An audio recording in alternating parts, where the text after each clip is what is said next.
welcome. I'm Emma, President of GANYC. Welcome to this amazing place, the Fort Hamilton Distillery. We're really happy to be here tonight. Does everyone have a copy of the agenda? If you don't have a copy of the agenda, we have some here. Hand some out over there. Please just give it a quick look over. Anyone else? Okay. Speak now. All good.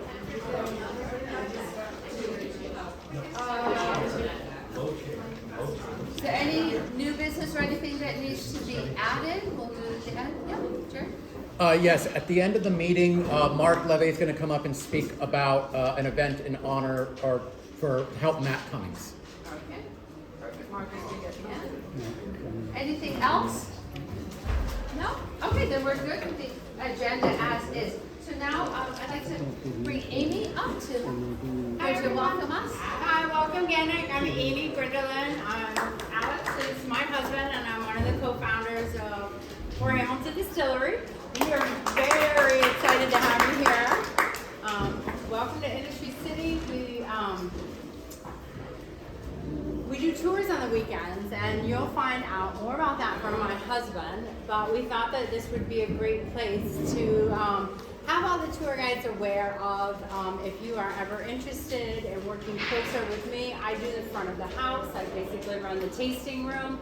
I'm in charge of the tours and the events here. And this is one of the beautiful spaces that we help Industry City rent out from time to time. So these spaces are available, and Fort Hamilton is always available for events as well.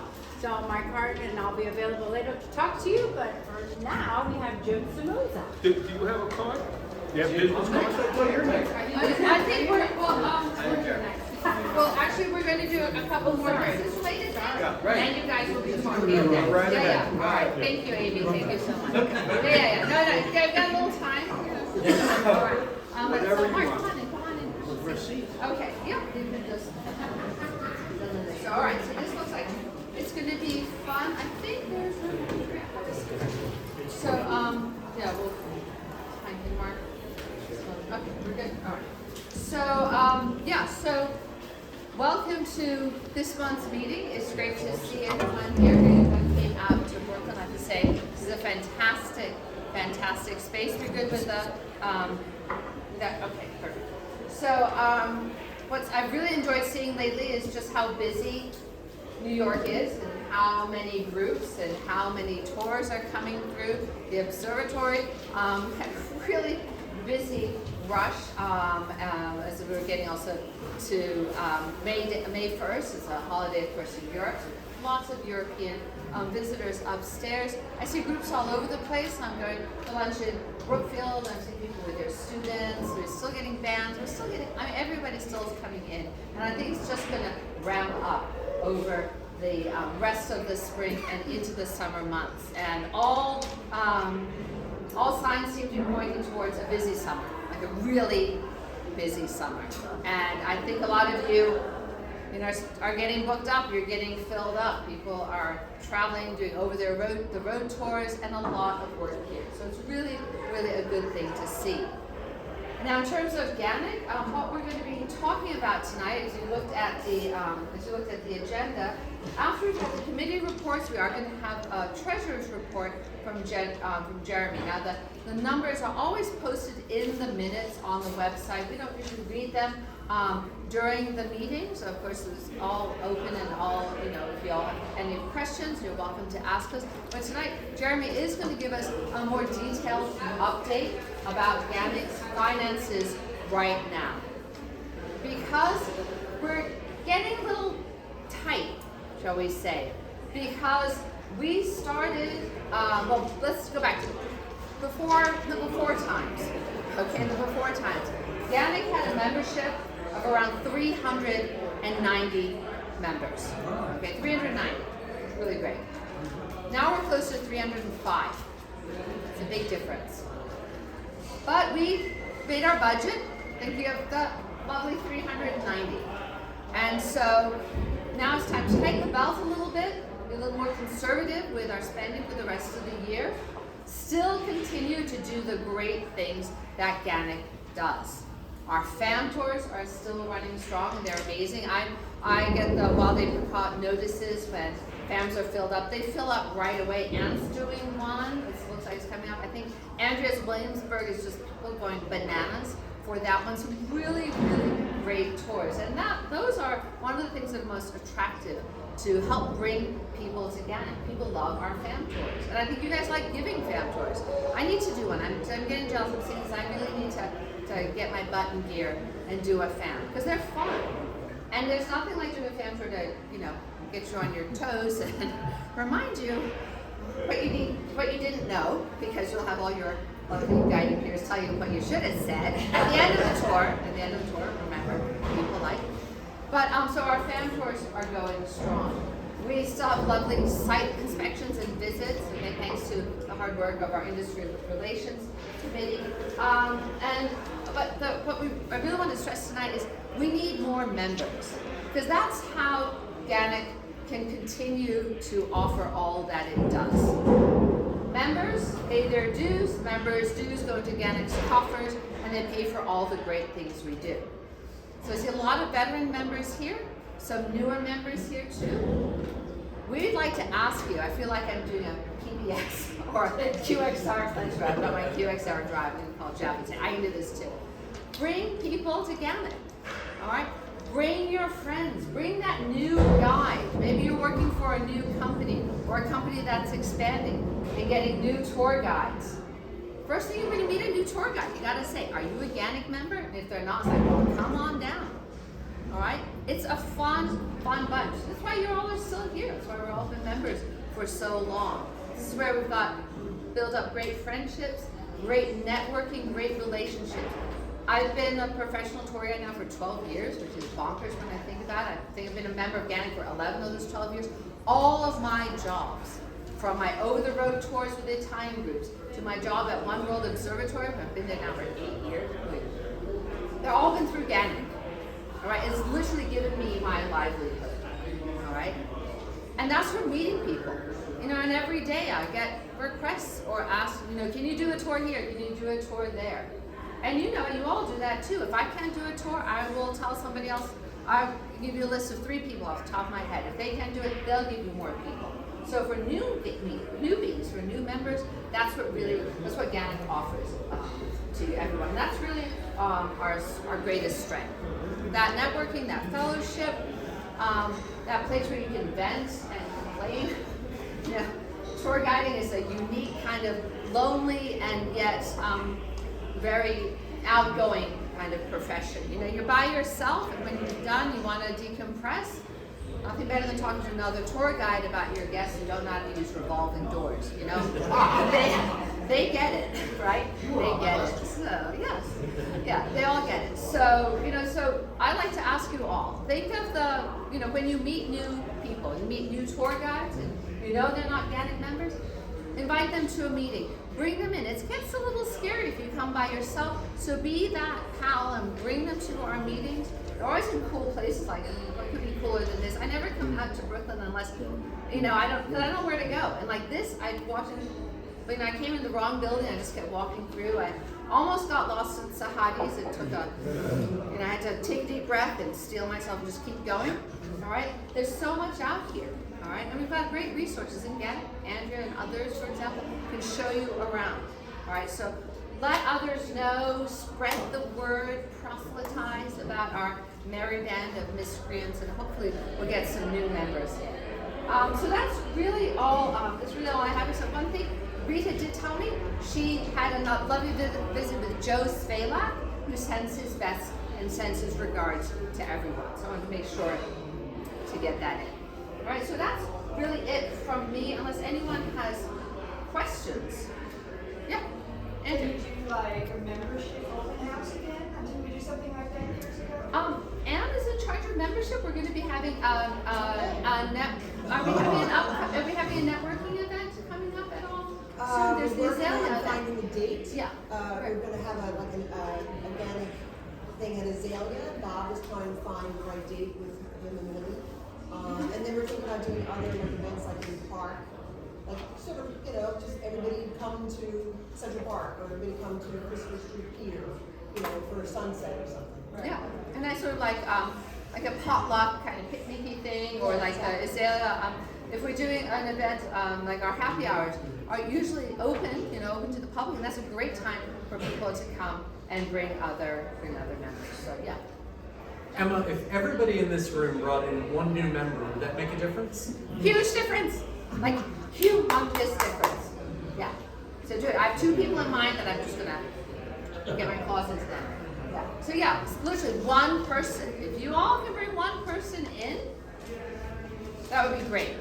That would really make a huge difference. If half of you bring one person in, If you bring in 5, you get a complimentary I Love New York magnet. yes, you do. Now that sweetens the pot. Yes, I told you we can do the QXR pledge drive. I've got a Statue of Liberty magnet. If you bring in 7 people, I'm 7 giving you people. that magnet. I hear sexual. Who wants to raise? I will raise you all. One World Observatory drawstring backpack. All right, but that's for 10. For 10. That's for 10. All right. But seriously, guys, bring it. Everyone's one person. One person's all we need from each of you. That would be great. That would be great. All right, so that's it from me. We're going to move on to our industry partner votes. Did you want to speak about that, Herbie?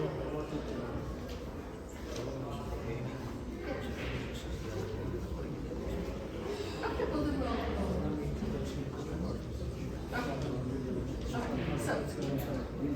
So that will be the bit I guess. Right. All right. So our industry partner votes: Raw Sushi and Akshkar Travel. Their websites are on the agenda, and you will receive later today. Yes, you'll receive an email. All full voting members will receive an email with a link to vote on that. I do want to mention, and you should have gotten an email about this, I think a week or so ago. The board recently altered the bylaws on how we vote for industry partners. So, as you know, for the longest time, the way we voted on industry partners, as required by our bylaws, was we would have paper ballots at these meetings. We would pass them around, you'd fill them up, and we'd reveal it at the end of the meetings. When we went virtual during COVID, we started doing the ballots online. It occurred to us that because we were doing them online, why did the votes need to coincide with the meetings? So what we recently changed the bylaws is the bylaws had stated that once we receive an application from an industry partner, we have to notify you, and there has to be at least 14 days so you can research and find out. So what we've done is that is still intact. We will receive an application, the membership will be notified of that application, and now instead of waiting to the next meeting, like we're still doing from now on, 14 days after that application, whenever that happens to fall, that is when you'll receive that ballot by email. So the bylaw changed just that the voting no longer coincides with the meeting. Instead, it will just be simply 14 days after the membership has been notified of the application. So thank you. So thank you, Jeremy. And it's super easy because you all will get the wild apricot link, and it lasts for 24 hours, right, Jeremy? Yeah, it's 24 hours. And you just click, you just vote, and it automatically goes through. And you can't make any error. I remember walking around, members handing out little paper slips. That was fun, counting them in the back. Here now it's super easy, and so we've just facilitated the whole thing. Yeah. Thank you, Jeremy. All right. So now we're going to have Harvey's going to introduce our guest speakers, and there's one addition to, I believe, to the. Well, you heard from Amy, our host, but the other half of our team is right here. It's Alex Clark, and he's the founder and CEO of Fort Hamilton Distillery in Brooklyn. Originally hailing from London, England, Alex moved to NYC in 1998, immediately falling in love with the city, the music, the cocktails, and most importantly, his wife and co-founder, Amy, who you heard from before. Alex discovered his passion for American whiskey bartending in the early 2000s at Eastside Cove Bar, owned by Sasha Petrosky of Milk and Honey fame, which was ground zero for the cocktail renaissance in America and the world. Upon discovering that rye whiskey is the base for the finest American cocktails, the fuse was lit. Alex was instrumental in the development, launch, and growth of the Window Jane Distillery in Red Hook, Brooklyn in 2011, successfully taking it through distribution as Director of Sales.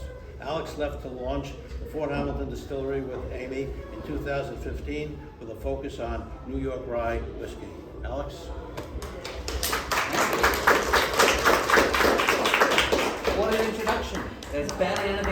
say.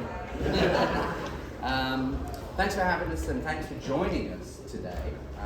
We're excited to have you down here at our home in Industry City, what we refer to as our fortress, the Fort Hamilton Distillery, which is nestled in South Brooklyn in the micro city of Industry City.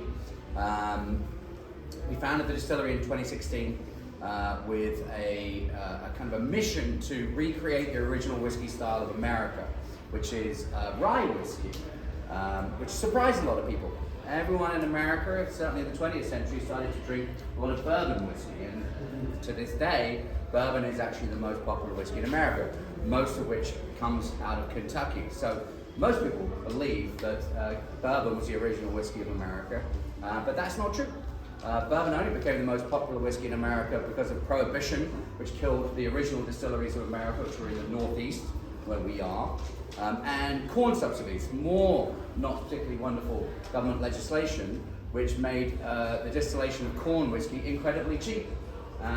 Cheap enough that nobody really wanted to distill rye whiskey anymore. So these two bits of government legislation led to the demise of the distilling industry in the northeast of America, and then made distillations focused down south where corn grows a bit more prevalently down in Kentucky.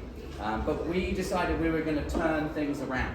So as the cocktail renaissance in America kicked into full swing in the early 2000s, which I was a part of, making cocktails on the Lower East Side of Manhattan with the old Milk and Honey crew, we quickly realized that the original recipes from cocktail books from 100, 200 years ago, if you wanted a Manhattan, for example, looked up the original recipe, you would find that the first and the main ingredient was rye whiskey. And yet in the early 2000s, you couldn't buy rye whiskey.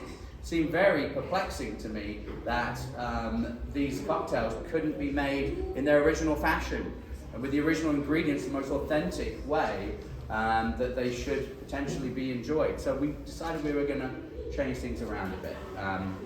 I launched a distillery with a friend of mine in Red Hook called Widow Jane in 2011. That was a big success. And then we decided to break out on our own, myself and my wife Amy, and launched Fort Hamilton. And we started building this dream in 2016. And we were fortunate enough to sign a lease with Industry City in 2019. And then the pandemic happened just as we were about to move in. And thanks to very understanding landlords, we have survived and thrived nonetheless. So it's exciting to welcome you all here today because, as you rightly mentioned, we're seeing a big uptick in visitors. Our distillery tasting room has been open now for the best part of a year. We were kind of sneaking people in the back door prior to that, but really as a public-facing entity, we've been going now for a year, and we have tours on the weekends every Friday, Saturdays and Sundays, and we are doing very well with those. We in fact partner with Greenwood Cemetery, our neighbors just to the east of us here, who do a trolley tour one weekend every summer, and give people a tour of the Revolutionary War sites of the cemetery and the history and the gravestones of some of those soldiers as well. And then the trolley comes down here and we give them a tour of the distillery, discuss how the Revolutionary War ties into our distillery. And how does it tie into the distillery? Well, I'll give you one example. The rye whiskey that we make was the original style of whiskey that was around 200 years ago when the Revolutionary War was happening. Not only that, but when the British landed at Fort Hamilton, which is the army base at the foot of the Verrazano Bridge, they started marching north. They got to the Red Lion Inn, which is where the gates of Greenwood Cemetery are now on 34th Street, which was surrounded by watermelons. They started stealing the watermelons, were busted by the Americans, and that's how the first shots of the Battle of Brooklyn rang out. So we celebrate this tradition with our gin that we make on site here, which is distilled with watermelons and cucumbers. There's a little nod to that history. So we've taken that inspiration, used that to propel our brand forward and to help tell our story. So there's a lot of history around us in South Brooklyn. A lot of reasons to come visit, and we have some wonderful neighbors down here too. We've got Gun Hill Brewing down the road. We've got Brooklyn Kura that make the only sake in New York City, right beneath us here. There's the Baton Club, there's Sahadi's, there's Japan Village. There's so many reasons to visit Industry City. It's ridiculous. So welcome, and I'm going to pass you over to the next person.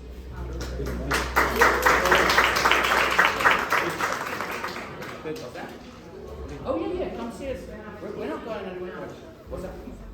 Oh, yeah, if anyone wants to come for a taste, we'll gladly do that after the meeting.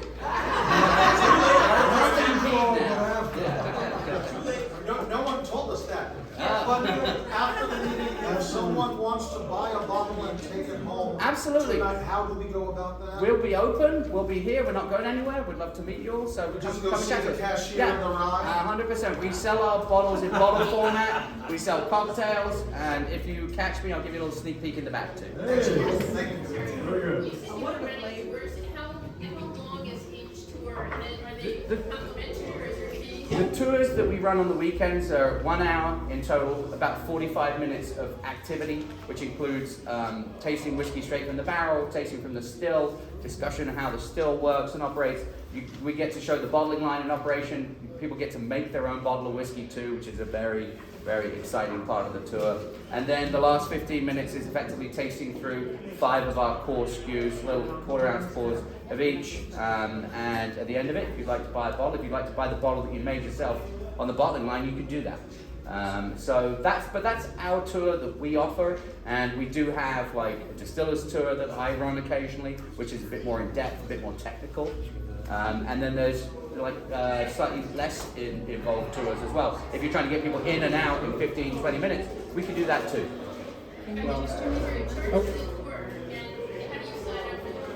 Sorry? Is there a charge and how do you sign up? Oh, yes, $30 is what we charge for that tour, which includes the full tasting of our products and our barrel-aged maple syrup as well, which is delicious.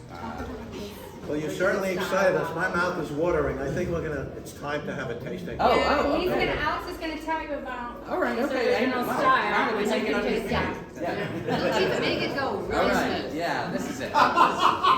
This will make the rest of the meeting better. Sorry? Flavors that we have. Okay, well, let me explain this one that's coming around. And I'll tell you what else we do. This is our original product. This is our New York rye whiskey. This is made from 90% rye grain and 10% malted barley, 0 corn. We're taking this back to that original style of whiskey that we talked about that was around 200 years ago. It's a traditional. This is a traditional New York rye whiskey. The grain was grown in the Hudson Valley of New York. It was distilled and aged in 1 barrel, the size of which is a little smaller than the industry standard barrel these days, because back then barrels were smaller. So philosophically, we've drilled down into how whiskey was made 200 years ago, and we've just done it exactly that way. And when you taste it, you'll understand why. There's no corners cut, there's no filler ingredients, there's no cheap ingredients in here. No fillers, sir, exactly. This is a 90 proof rye whiskey. Bourbon is a cork.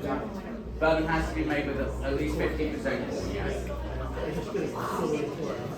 Oh yeah, right. About 5 years ago. Yeah, they love their bourbon down there. They sure do. However, Yes. Canadian whiskey, Yes. is that? No, Canadian whiskey only has to be 12% whiskey. The rest can be filler, i.e. vodka. That is true. Canadian clubs. Mostly filler. Barely any of it is actual whiskey. Only 12% by law has to be whiskey. It's blended. In other words, Mark, it's not the real McCoy. Oh, somebody asked how many flavors we have. Guys, We have our single barrel rye. We do a double barrel rye, which is a blend of different barrels. We have a double barrel bourbon, which is a blend of high rye bourbon barrel. So corn is the base of that mainly, but then we also use a healthy handful of New York rye in that one too. And we have our New World gin, which is distilled from watermelons and cucumbers. The base of that is New York corn as well. We use freshly peeled lemons, limes, and oranges in there too for a really bright, fresh gin, which just scored 92 points in Wine Enthusiast this month, which we're very happy about. And then we also do barrel finished ryes as well. We have an Armagnac finish, Madeira barrel finish, and a maple cask finish.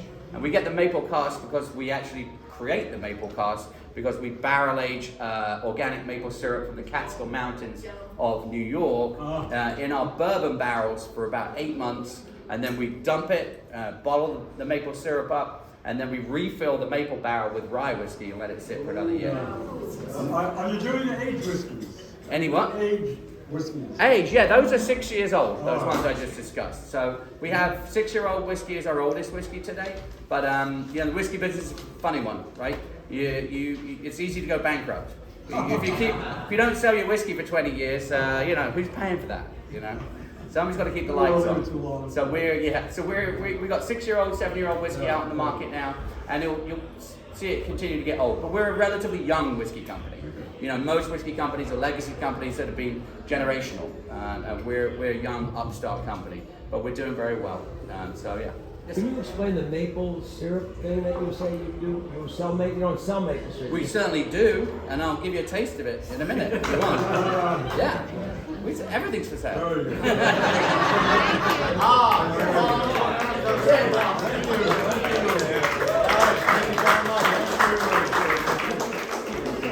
The next act is going to be tough to follow because I don't think he's giving out any samples.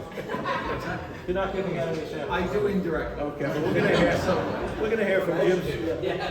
We're going to hear from Jim Somoza, who is partner and managing director of Industry City. Jim graduated from Syracuse University and has a JD from the New York Law School. He started his career at Cushman & Wakefield as senior counsel director in commercial brokerage, representing developers and landlords in acquisition, repositioning, marketing, and leasing of office and data center space, including 85 10th Avenue, 650 5th Avenue, and 325 Hudson Street. He then went on to be president of ATC Management, where he was responsible for planning and executing and the leasing, design, construction, and development of Chelsea Market, we all know Chelsea Market, and 85 10th Avenue. Following this, Jim was the Chief Development Officer for Crunch Fitness, where he managed the direction of all real estate and development activities for Crunch. In 2016, Jim came to Industry City, where he's been for 7 years now, where he leads the day-to-day redevelopment of the project. Jim, it's all yours.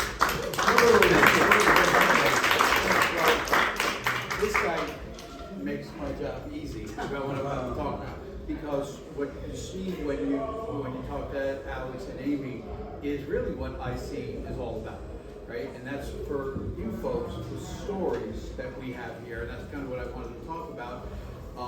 There are so many stories to tell. There's the history of the buildings, which I can talk about quickly. There's the architecture, there's all of that. But the real stories are folks like Alex and what you just heard there. By the way, it happens to be the best maple syrup ever that you'll ever have. Wow. I will cop to being biased. I am. But even if I wasn't, it's true. What I wanted to come and speak to you all, because we're at the point of this project. We've been at this for 6-7 years, maybe a little bit longer at this point. And we watched this happen with Chelsea Market when we were doing it, and then we saw people coming and giving tours of Chelsea Market. And we said, hey, let's talk to those folks and tell them some of these stories and help them, because it's like a symbiotic relationship, right? And we're happy to have people give tours of IC, and we want to help you do that. That's good for us, that's good for you. And so there are so many stories to tell about this place, and way too many to go on right now. But what I wanted to tell you, and I'll tell you a couple of them, but I would be happy, because I actually give a lot of tours myself of IC for potential tenants, investors, all kinds of, we do new events and things like that, and we do a lot of press. Things we just did the Museum of Failure that opened up recently that we've gotten a tremendous amount of press on. I go and I do a lot of that in Japan Village. But what I would like to do is arrange, if anybody's interested, is kind of tell you these stories. So I actually, when our PR agency and our advertising agency, I bring them here, especially when they have new people, every couple of months, and I give a tour, because I want them to know not just the what, the who is really, and for me, if I'm doing a tour or something like that, I really want to know those stories too. Of course, I want to see the architecture, and there's a lot of history behind that, but there are literally thousands of amazing stories like this one right here, right? And so you think about all that history and going, look, and I learned so much from, I'm personally interested to learn the history of rye in New York, and that's the reason rye is in a Manhattan, which I never knew until Alex and Amy told me that, a couple months. So then I work it into my tours, you know, which I'm sure I'm saying things that resonate with all of you because even though I'm not I guess I am sort of a professional tour guide because I do a lot. I just did 2 today. But what I would like to do is spend some time, if everybody wants, with folks or even give a couple of tours to give you the tools to do tours at IC, you know, and you know, just taking where we are right now, this Brewers and Distillers row was designed to be a group of them. We have 6 now, soon to be 7. And people come, and I had this idea years ago that I wanted, if you wanted to do a brewer distiller tour in New York City, this was the place you wanted to go, right? Because you could go to 6, 7, soon to be potentially 9 places, and you can do whiskey and beer and sake. You know, our sake brewery is growing by tenfold right now. They started with 3,000 square feet. They're turning into a 30,000 square foot sake brewery. Sake is actually brewed, which a lot of people don't know. It's not fermented or distilled. But and there are stories behind all of that. Like the owners of Brooklyn Cora met like by accident at a wedding in Tokyo. They got sat at the same table. They didn't know each other. They started talking about sake. One lived in Portland, Oregon. One lived here. One's in finance. One was a biochemist. Neither of them really liked what they were doing, and they said, "Well, somebody should make great sake in you know, the U.S." And they both quit their jobs, got together, started in another building, which I won't mention. But, it's the Pfizer building in Bushwick. We heard about them. We talked to them. Came here, did this, got recognized by a 100-year-old Japanese sake company, which is unheard of, by the way. Like that a Japanese sake company would invest in an American sake company, and with the charge to grow. And so we're taking them from 3,000 square feet to 30,000 square feet. And they're staying in New York City, and they're manufacturing on a larger scale. So, and they happen to be great folks like these folks. Like I come around and I do the tours and I walk in, and sometimes, it's funny, I actually have to tell specifically Brooklyn Cora to tone it. Like we all have great relationships and we all become friends, but they kind of like are so effusive about us. I'm almost like, you make it look like I'm paying you to do this. And I am not. So I actually told Brian once, I'm like, you can tone it down a little bit. Like, that's cool. But there are millions of stories like that I would be happy to share with you all to help you sell, you know, your services to your customers. And honestly, a real full, I'm not suggesting you do this, unless you want to, but a full-blown tour of this place could take 4 hours. I could literally do 4 hours. I think a lot of members would come, and I'm sure between industry relations and education, they would organize a great fam tour. I think. Who wants a fam here? Yes. Yeah. On a day I'm off, and I'm not working. Yeah. So we would come. And there are true, like even just the history of the place itself. I say this all the time. I describe these buildings as shipping containers before the advent of shipping containers. So this was a working seaport. Before shipping containers, everything came off the boats in pieces and barrels and boxes. You see the old, you know, black and white footage. Would go on to train cars. Our courtyards are actually train stations. The trains would pull into the courtyards. Everything would get loaded out onto the platform. This is before elevators.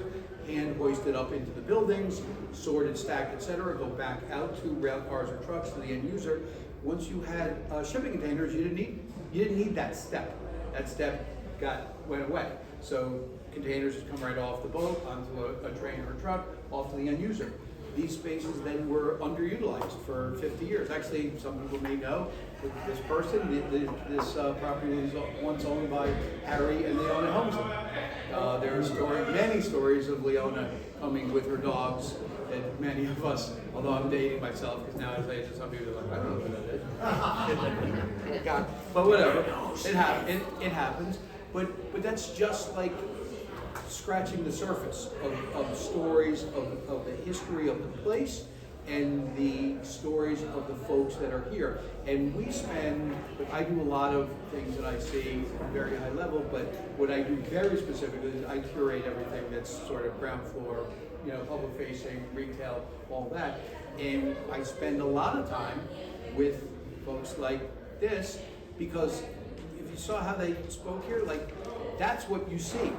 at IC, right? That's what you do, because these people have tremendous passion, incredible stories, in like lineage, how like, you know, guy from England, you know, Fort Hamilton, Revolution. No, but that's a fun story. Revolutionary War, Fort Hamilton. You're the one that told me. It's like the irony of that. I just parrot this up. Actually, I just get to talk. But there are just so many. Japan Village and all the things that we've done there, and Sahadi's and N's Meat, which is the whole animal butchery, and you know, all of these things, and these people that just have tremendous passion. Like N's Meat, he hadn't even done this before. He was making charcuterie in his apartment in Williamsburg. Like, he can't even make this stuff up. It's almost too like hipster, crazy Brooklyn, you know. But we help put them into business, you know. And there are stories like this. We have a Jamaican place in the food hall. She was one of our executive assistants. Told me one day that she really likes making Jamaican food. I did a tasting with somebody else. She tasted it. She's like, mine's much better. And I was like, you're into this? We started talking. We did a pop-up with her. I worked with her, menu. 6 months later, she gave notice. And she doesn't work for us anymore. She works here, and she's got her own business as an entrepreneur. And those are like, I literally could go on all day. I will at some later date if you guys all want. Yeah. But there are so many stories like this that I think really resonate with people. This guy right here, this artist, these are all paintings of people in South Brooklyn, like regular people. And like going up to see his studio, I describe him as a mix of Bob Ross and a therapist. Right?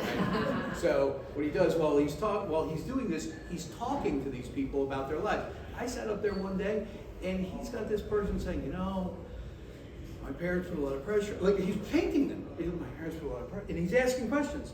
And you know, I used to have anxiety, attacks, and now I do this for that. And I'm sitting there like, I was just coming here to watch somebody get a portrait, and I'm actually watching this. I was like captivated. I couldn't leave, you know. And so, again, millions of those. So I just wanted to introduce myself, welcome you all to IC. Thank you for coming, and happy to help you all do what you do, because it will help us do what we do. Yeah, I have a feeling a lot of us will be in touch. So Great. Thank you very much.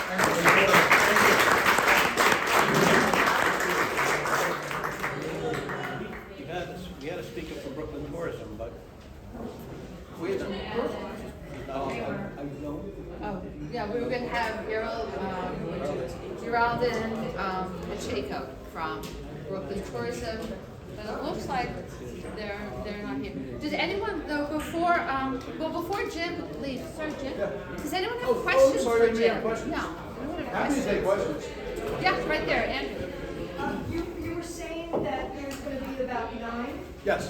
places that are distilleries or Yep. breweries. Can you give us a hint as to these places, or is it top secret? The one, we're in discussions with some that I don't want to say because I'm not sure if it'll happen yet, but there's one being built right here on this floor called Bitter Monk. They've got a speakeasy place called Sugar Monk in Harlem, and they're going to be doing aperitifs, digestives, like chartreuse. It's going to be kind of an apothecary kind of feel. They'll be making that here. We're talking to others, but it's, you know, it's not top secret. It's just I don't want to say something that doesn't end up happening. Yep.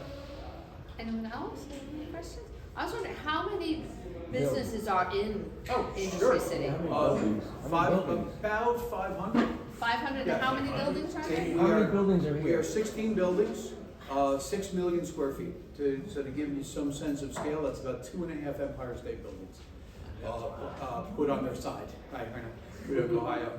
But, and we do a lot, we own our streets. So we close our streets from time to time. We don't have to go to the city. We do car shows on the cobblestone. What's that? Where's my money get sold? Maybe. Now you know somebody. You know somebody. Just call them up. You never know. But so we do car shows. We do things on the streets. We have great event spaces. And our tenants are mostly sort of creative types. So we have a lot of architects, designers, marketing firms, things like that. Well, we actually just started getting interest from law firms and accounting and finance firms, which we never got before. And the reason we're getting it is because they want their people to come back to work in the office. And we've been at 70 to 80% people back working in these offices for a couple of like year and a half, because people like coming here. And they like coming to hang out, and they see their friends, and they hang out, at Fort Hamilton and Frying Pan and Burger Joint and all these places. So yeah, it's been quite interesting. Yes.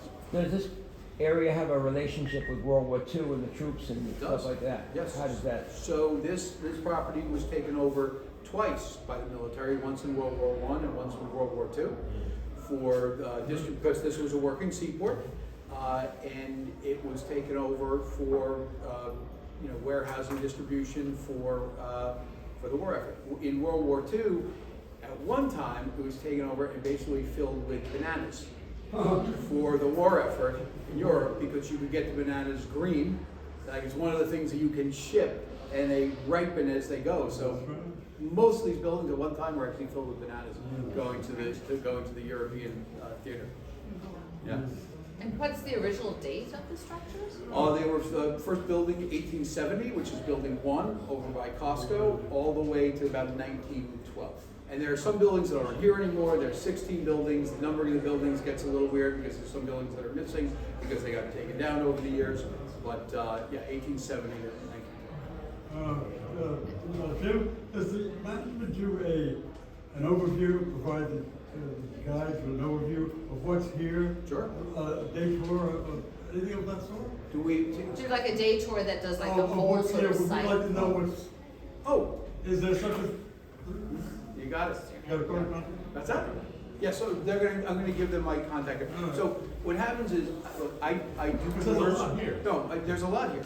So we have people that do tours. I do, because I can't, I got a lot of stuff to do, as I'm sure you can imagine. So I tend to do the bigger tenant tours and things like that. Sure. But this is extremely important.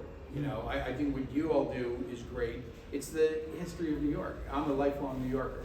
We have St. Mark's Comics here because when they were closing on the Lower East Side a couple years ago, and I saw it, and I grew up hanging out on the Lower East Side. I couldn't, believe it, so I called them, and I said, "You got to come here." And at first they were like, "Well, any landlords, I don't blah blah blah." And I said, "Okay, it's all good. We can, no pressure. We can talk." And Mitch Cutler, who's the owner, called me like a year later and said, "I'm on board. You still want to do this?" I said, "Sure." So we brought him here, and it's still called St. Mark's Comics, even though it's nowhere near St. Mark's. So, and I'm big about that. And like the blacksmith, I brought the blacksmith. I always wanted a blacksmith here. The blacksmith is also a blacksmith school, so it's not. You can also learn how to blacksmith. Also, if anybody's ever seen Forged in Fire, the Bravo show, he's a two-time champion. And it's funny how these things happen. So for some reason, I know why, because I think it's interesting. We wanted a blacksmith. We have a general inquiry line. You can email our inquiry box for interest. Literally, one night I'm laying in bed. I should have been sleeping. I'm still living in the inquiry box doing this, and I get this email from Theo, and he says, "I'm a blacksmith, and I'm getting thrown out of my building in Red Hook because the landlord told the building, do you have any interest in a blacksmith?" And I see him like, "Yeah, come and see me." And yeah, exactly. And that is one of the small spaces we have. It's only about 800 square feet. I get more comments about that than anything else. When people walk by, they're like, "What?" Oh my God, And so it's doing that. That's what we like to do. We want people to say, "How did that happen?" And the other thing we do, which I think is important for you all, is we change things up a lot. I get this comment all the time, including friends who have to listen to me sometimes talking about this stuff. But they come like, "Wait, that wasn't there. That wasn't there." And it's important to us that we're always evolving and changing things and doing different art. And we do crazy stuff with our elevators, and we paint them, and we do a lot of stuff with Instagram. And we're always doing that, and the place just is a natural, for it. And what is the oldest company that's here? What was the first one, and are they still here? So yes, it's Virginia Dare. which is a flavor and fragrances company. They are in Building 10. They were the original, and when the building was built, going back to 1912, and they are still here. Unfortunately, a lot of their manufacturing isn't here because with them, they're at some point when you get really big manufacturing, it's hard to do it in New York because of, it's really labor. Even if we gave them rent for free, but I've been doing a lot of talk with local elected, politicians and community who want manufacturing. We actually have about 500,000 square feet of manufacturing. It's all smaller manufacturing, and that's really kind of what works. We have candle makers, jewelry, like on and on. Garments, all kinds of things. And I said, look, maybe you don't look at this like we need an auto plant. Because we're not going to get one, because it's the labor just doesn't work, even if it was for free. But you could do a lot of stuff. That's this right here, right? They're making, right? So don't leave when you get too big. No, but at some point. But if you look at the sum of what we have a lot of manufacturing here, and it's a story that a lot of people, it misses people. I shout it all the time. It shouldn't matter that it's a whole bunch of smaller ones. It's a lot of manufacturing, and it can be done that way in New York City. Great. Well, thank you so much.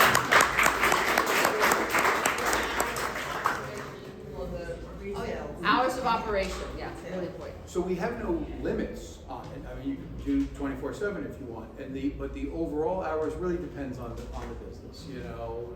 Alex are open later, obviously, because hopefully not serving rye for breakfast, but open maple syrup.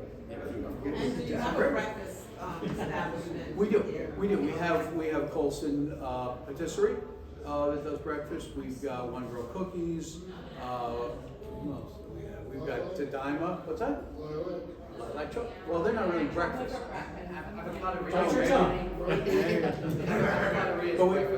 Avocado Reyes breakfast? I do. So, but yes, we do. So basically breakfast through breakfast through night, and what we're working on now really is nightlife. So this is how you do a project like this. I couldn't, there was nothing. There was no, by the way, retail or office here at all. Like nothing. This, I think when we did Chelsea, we had stuff around like this. We didn't. And so, but you couldn't go and say, all right, you all have to be open until 10 o'clock because then you go out of business. It's just, can't do that. So what you do is you kind of go through the arc of the project, and where we are right now is getting ourselves to nightlife. We're working on a couple sit-down restaurants. We're working on activities like Caro Club, things that are, because by the way, we got booze, we're pretty covered on that. Yeah. But we need activities, but that are synergistic with these folks. And we try to do things. We're always looking like, how does this work together so we're not cannibalizing, we're bringing more people, but we're at the point of doing nightlife right now. Great. Well, thank you. This is really.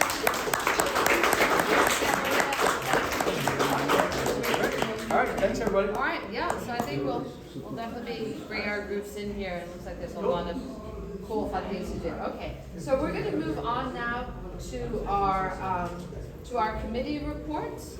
All right, and we'll start with certification. It's first on the list, but Michael isn't here, so we have Kevin. So obviously I'm not Michael Dillinger.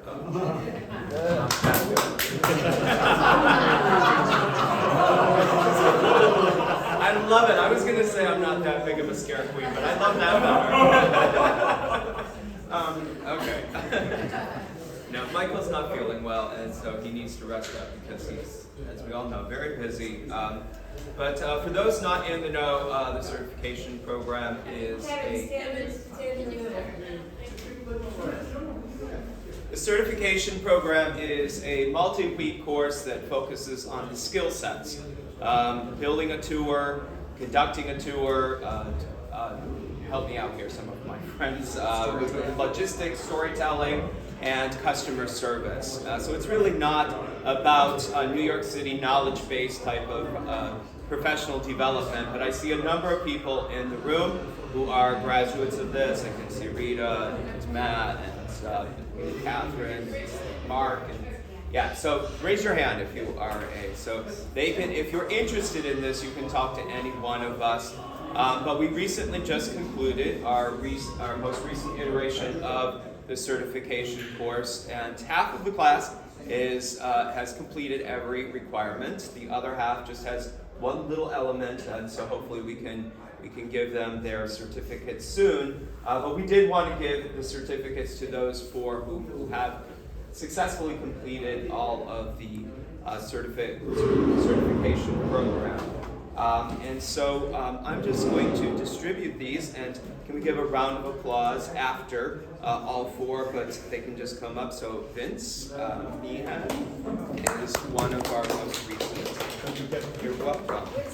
And just stay up here, Richard, Vince, will do, and then Richard Sanford, and Manny, Manuel Sanudo, and I don't see, I'm going to butcher his name, but Vyacheslav Spiegel. Yeah, okay, so Slav. We all know Slav, right? But Slav obviously is not here today. So can we give a round of applause to these two gentlemen?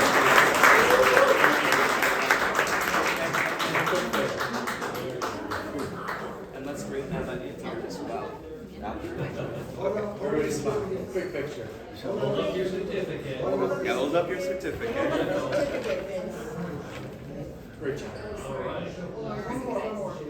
And also, can we give a round of applause to my fellow committee members, Patrick, Kit, Nina, and who am I missing? Where's Robin and of course, Amy? Yes, thank you. It's a very successful past 8 weeks, and I hope you guys found it very interesting. Congratulations. Thank you, Evan. Yeah, congratulations, guys. It's an achievement. That's a lot of work. I remember, I did it too, so it's a lot of work. So thank you. All right, so next up, education. So we're going to have Nina Mendy.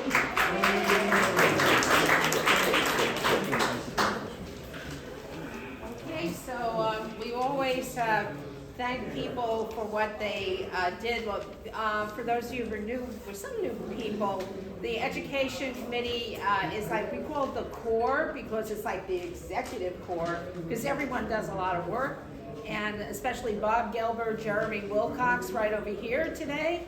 He has like 5 committees, or at least 4 committees, right, and treasurer. John Semlek's not here. Lisa Puccio, old-time member. Minna Sharp goes back, way back. Myself, Susan Birnbaum, who's winning an award this week. These 2 dynamic women, I'm in between them. Okay, so, and of course the newbie, Eileen Rourke. So, I don't think I left anyone out. And of course we have some emeritus, Kevin and Andrea, dynamos. So anyway, thank you we always thank people for what they did, so we have it in the record. So if you go back 2,000 years from now, they might find it, I don't know. But it's good to know, and if you want to know who's expert in a tour, just say, oh, who did that tour last week or last month? And you know that, to look them up. So thank you for Harvey for tonight's meeting space and guest speaker. And thank you, Small is Beautiful, a miniature art exhibit, Bob Gelber and Heidi Benedict. She's in Bali. I don't know how she did it, but yeah. And also the Italian Enclave in Williamsburg fam with Andrea Coyle, and she's doing an encore. And upcoming events, Bob Dylan, Bruce Springsteen, and John Hammond, and the music history in the West Village and McDermott. Yes.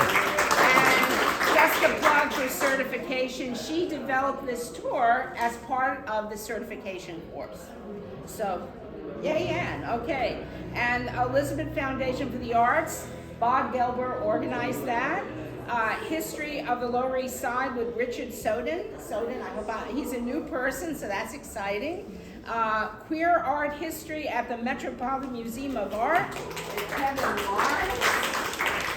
And the Fam Encore, the Italian Enclave in Williamsburg, a journey through the old neighborhood. Andrea again. So most of these, we have like 50, they're sold out, a lot of them, but there's always a wait list.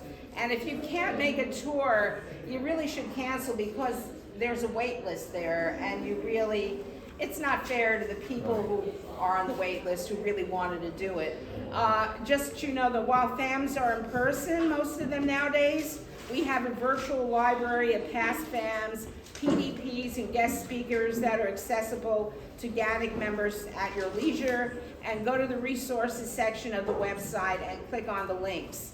And if you have an idea for a FAM tour or a guest speaker or a professional development program, we call it a PDP, we have a link and you can fill out a proposal form.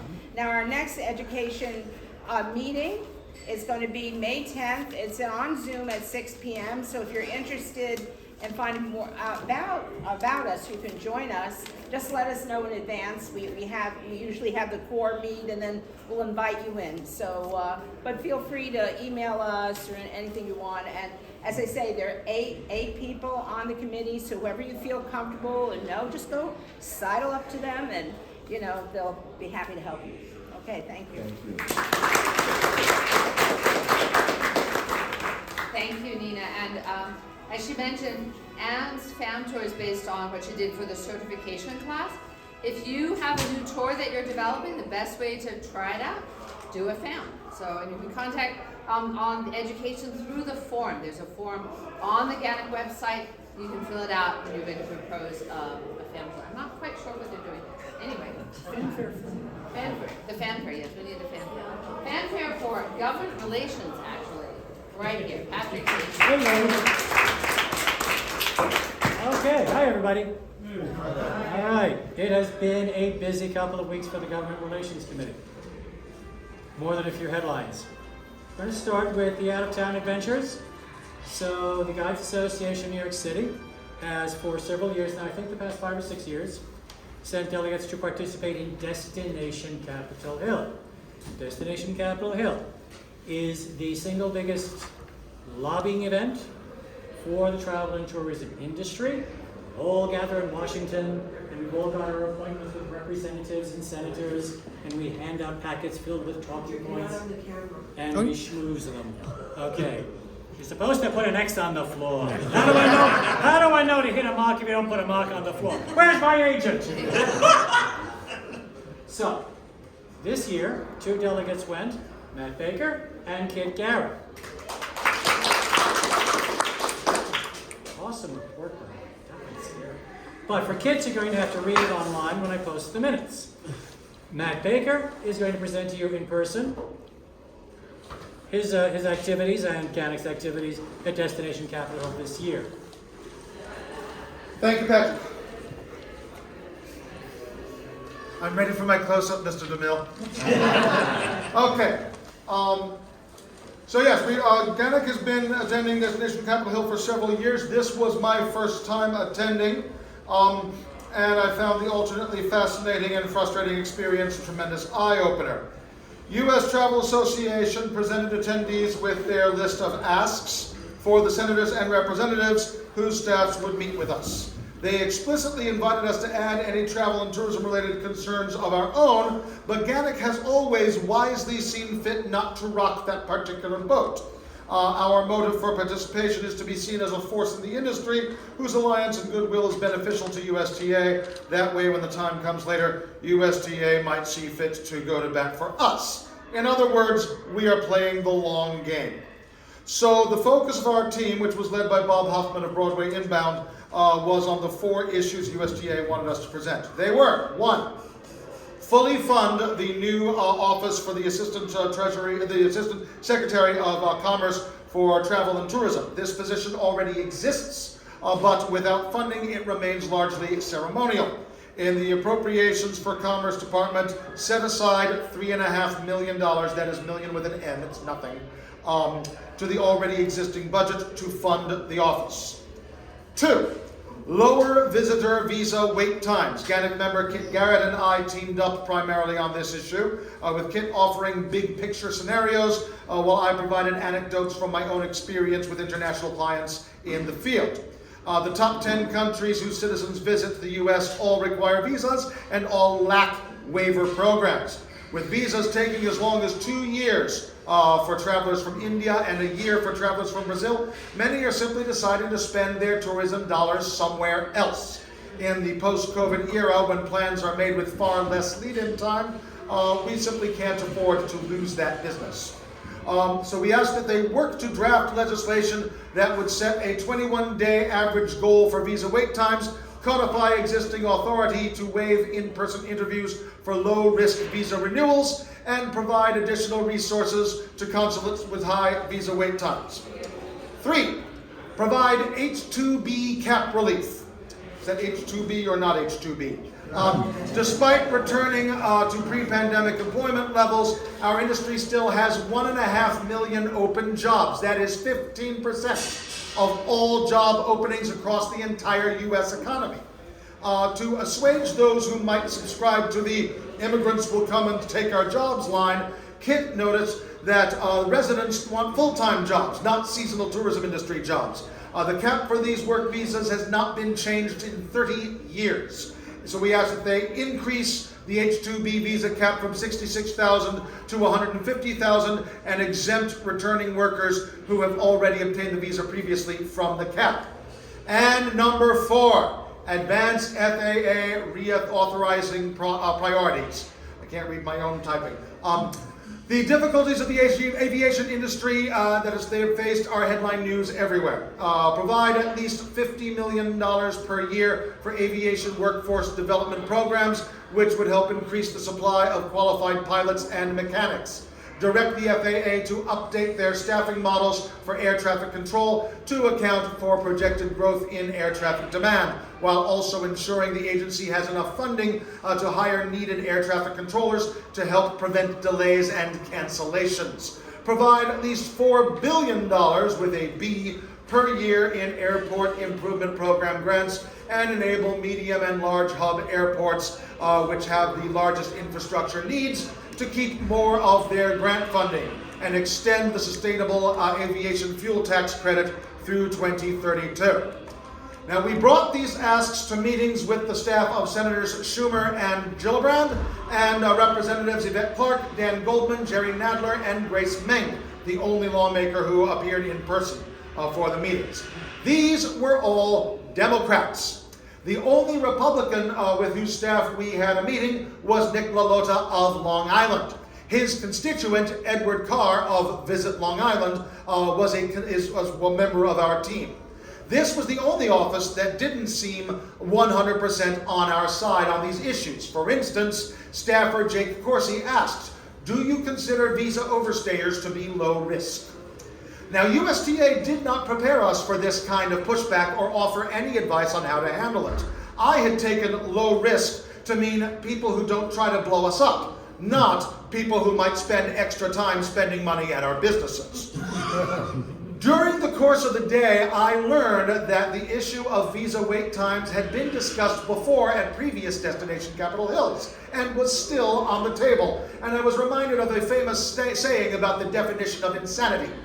As GANYC is currently considering the question of which of our programs are worth doing, I would submit that Destination Capitol Hill is definitely worth continuing, but not in the way we have up to now. I would propose that the Government Relations Committee seek out GANYC members actively who live in purple districts, whose representatives are likely to be swayable rather than already dead set for us or dead set against us, and arrange meetings that might actually change the conversation in the future. Thank you.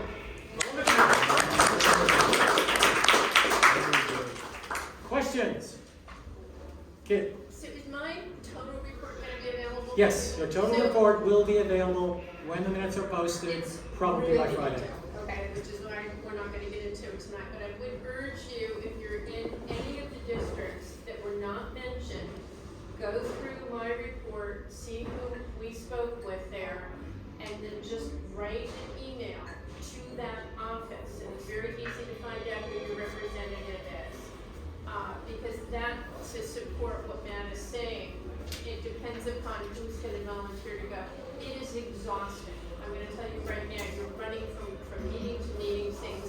That part was great. You know, just be aware, this is a grueling kind of trip. You're down and you're back.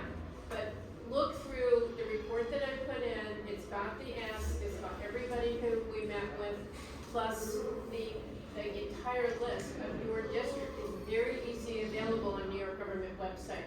Because most of the people with whom we met were familiar with some of these things. And there were people who were not familiar at all. And there were others that said, oh my God, you're like thousands of persons walked in with this issue. So every single one of our representatives is hearing from their constituents, but they're hearing in different numbers. So my ask to the organization is that maybe we could do this to the general membership, not just the people here, is let them go in, see that report, get familiar, send an email to me if they have any questions, but do reach out. And it's for every issue that's going on in the city right now. I write to everybody every day. I mean, but that people respond if they hear from their constituents. It's crucially important. So thank you, Matt. Kate's 100% right. I will say that, you know, being the constituent of a Congress member doesn't guarantee you a meeting, but it's a very important start. For instance, my own Congress member did not give us a meeting. We just had to drop off materials at her office. I live in the district of a very obscure Congress member you've never heard of. Her name is Alexandria Ocasio-Cortez. She's very quiet, isn't she? She doesn't meet us. Rosalind actually. Yes. So I just wanted to know, were you, I don't see Greg Meeks was not on your list, and he's in the district where Kennedy Airport is.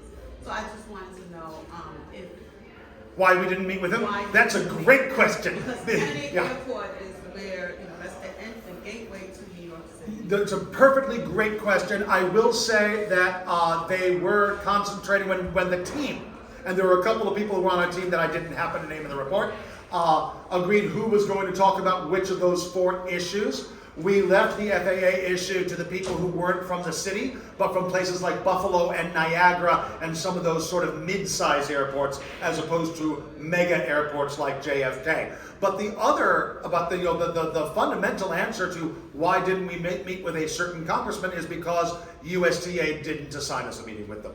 And that's I'd kind of like to know too. Very fair question. Yeah. One reason why you don't get meetings is that the Congress people don't respond that they want to see people. If you ever want to meet with him, just ask me. Okay. Why, thank you. And of course that dovetails into what Kit just spoke about. If your representative did not meet with us, feel free, insist on, why didn't you? I sent 2 people to Washington to meet you, and you weren't there for me. Why did I put you in office? Now, let me just jump in really quickly for a second. It doesn't mean you're going to meet with your representative. They can very easily be on the floor for a vote. But they will have a very knowledgeable staff member meet with you and ask really good questions. So it's not that they're blowing us off, to be honest. They may be in different meetings when that's taking place. So just want to be very fair about that. Very good point. Yeah, Grace Spain was the only one who actually met with us, and it was great, and it was a great photo op. But honestly, I think some of our staffer meetings were more productive. And Jake Corsi, the staffer for Lolota, who asked the pushback question, could have been the representative himself. He was that with it and on the floor, and I was certainly taken aback. These are smart, scary young people. Now, I have a question. Did the Guild send anybody this year? I don't know. I didn't really talk with anyone from Washington. Okay. You realize with that answer, Kit and Matt were the only 2 guides representing guides in the United States showing up. Okay? And NFTGA does not send. No. But to be fair, the Guild doesn't actually have representatives in Congress. The Guild has sent representatives in the past. Patrick? Yes. No, he's saying they don't have a representative in Congress. They can still, they can. The other issue about the FAA, the reason that was delegated to Buffalo and Ithaca is that they are losing flights because they don't have enough pilots. They're being pulled into the bigger airports, and also the mechanic situation. So there are flights that are now booked, including into Long Island somewhere. Okay, they can say whether it was New York, JFK or LaGuardia, but they are canceling flights left and right. So we brought up the fact that if you're going to cancel flights, less less airlift coming into New York, which means less passengers, which means less restaurants getting filled, less hotels getting filled, less Broadway shows getting booked, and less guides working. So we tied all of that together for the guides who were on the ground as your ambassadors to welcome people in personally. It's really important that, because I'm probably not going to do it next year, I don't know when Matt's going to do it. I think we need new, fresh people coming in. So if any of you, I came at it from the destination management standpoint because that's my background. So I wanted the business aspect of every single point that the passenger takes coming in, and the guide is part of that. And that's the part that's the most personal, that you're with the guest all day. But if you take that big picture of tourism and not just it's my personal business that's getting lost, okay? Would just implore you to think big. She's absolutely right that we need new people, and especially, I reiterate, people in purple districts. If you have a moderate representative, we need you. Okay, so one more question from Richard. Yeah, because then we also have to- I want to say that tomorrow night, Thursday, May 4th, Yvette Clark is meeting at Brooklyn College, Whitehall Room 222. And it's to talk about stakeholders, to learn about the different issues our constituents are facing.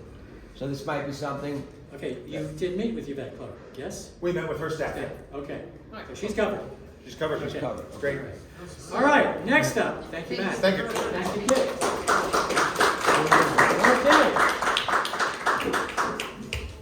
What are the three letters, the three numbers that you're sick and tired of my speaking about? 289. Thank you. Guess what? We don't get to say them anymore. Numbers. We had a really fun exchange of emails on Thursday from Gail Brewer's office. Now, let me give you a little backstory. Leonel Hamanaka came up with an idea. She cornered federal representative, congressional representative Jerry Nadler's staff at an open house that his office had, and she kind of worked at that. You know, Jerry Nadler is a constituent of Gail Brewer. Wouldn't it be in his interest as a constituent to see 289A reintroduced and look at the district involved? It is literally the tourism center of the planet. This got us a meeting with Nadler's office, a successful meeting in that a week later.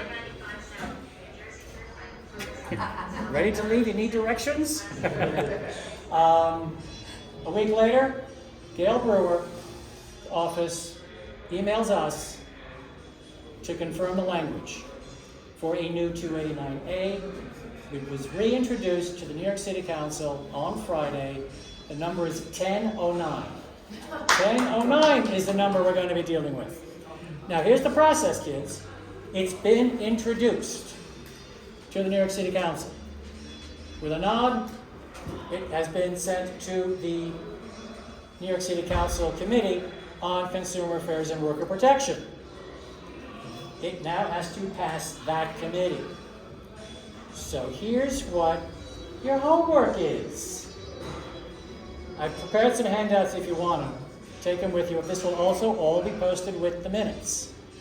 But we have to get that in that committee. I'm encouraging every member of the Guides Association in New York City to write the individual members of the Consumer Committee and City Council how brilliant this bill is, how vital this bill is. Hang on, kid.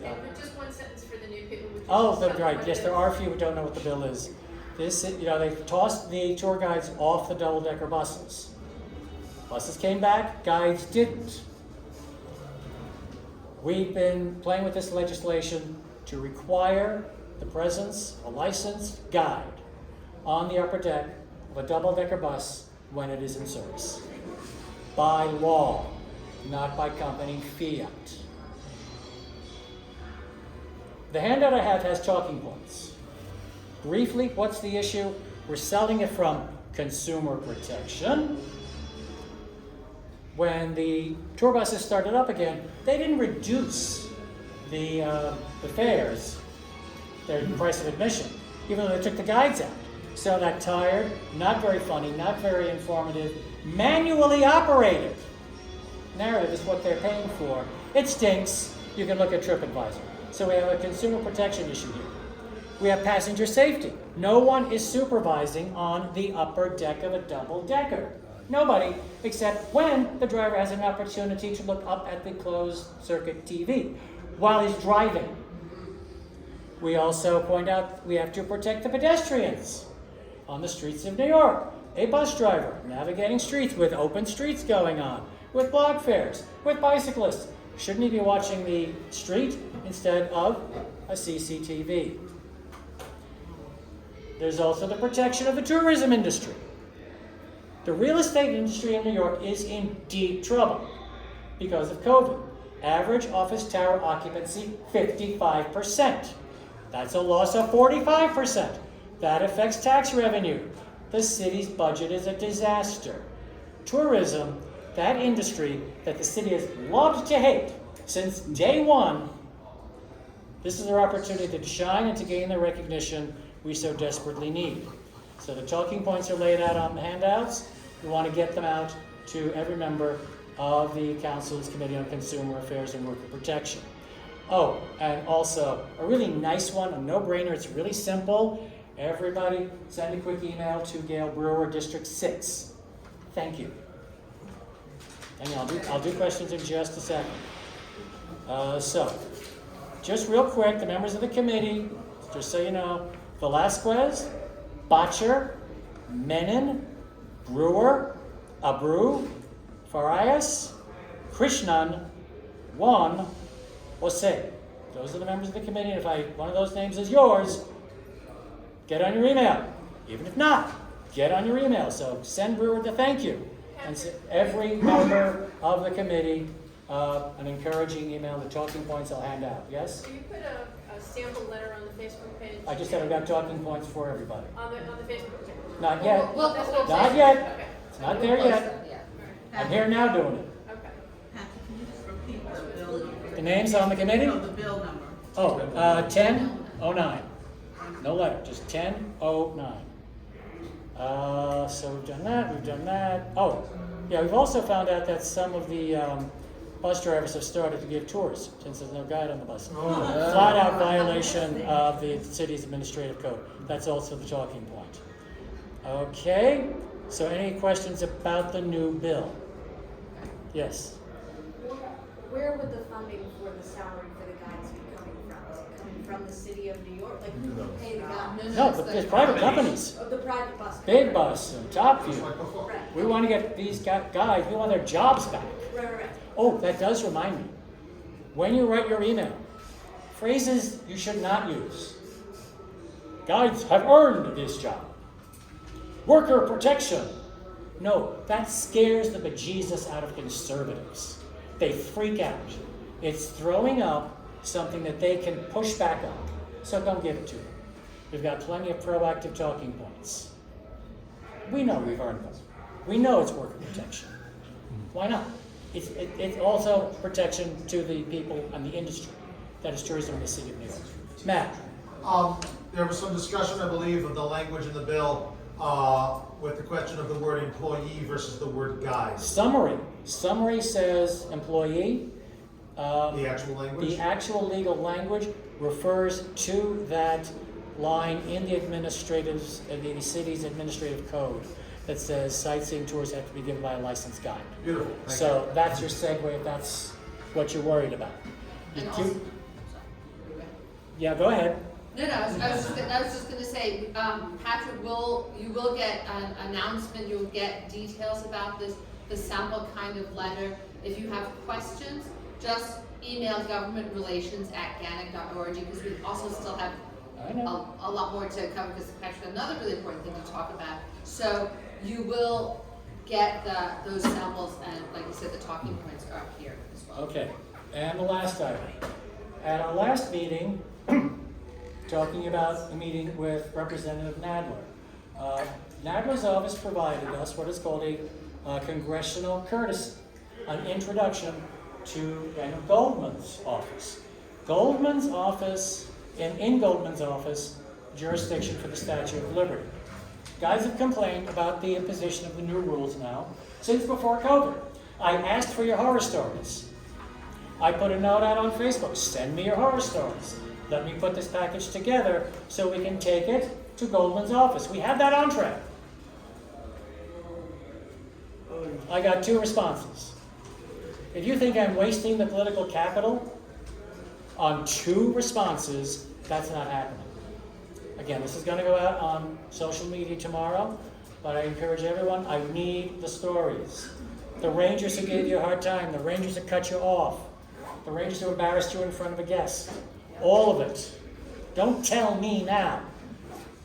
Write it out. Email governmentrelations@GANYC.org. Be specific. Days, dates, details. Your identity will be kept confidential.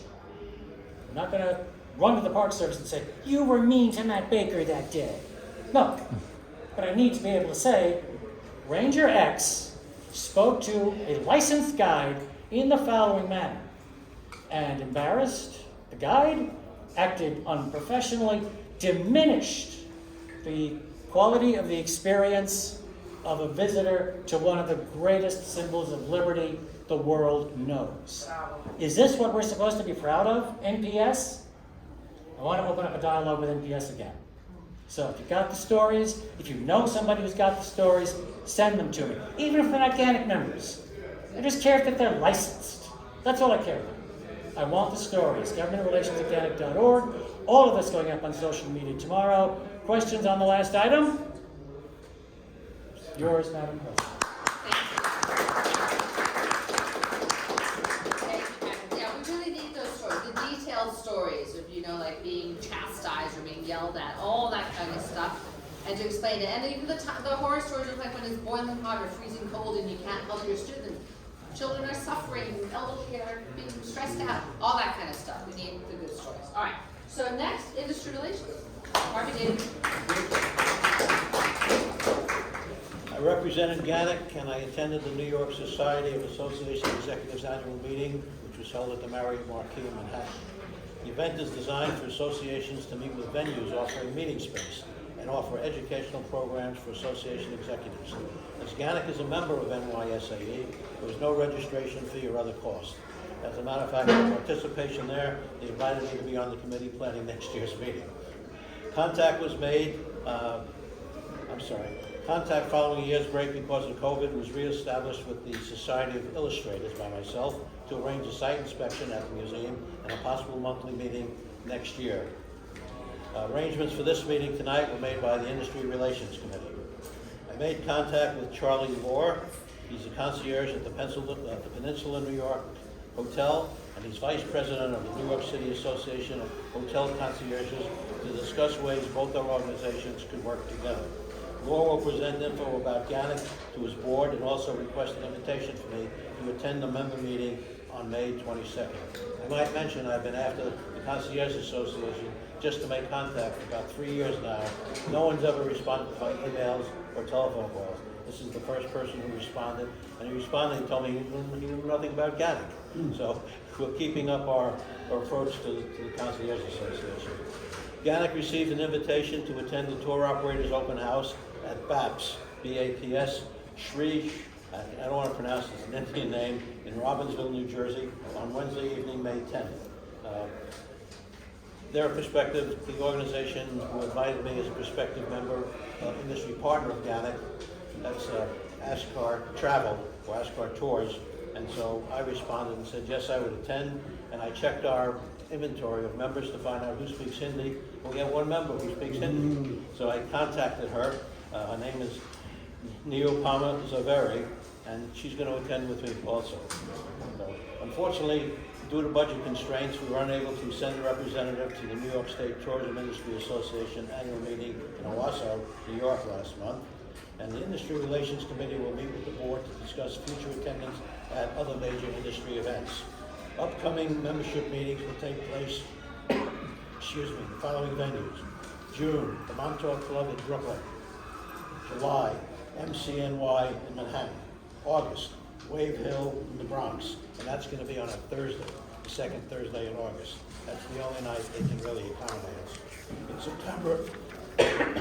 September, we're meeting at the Theater Center again. In October, we'll be at the Elizabeth Foundation for the Arts.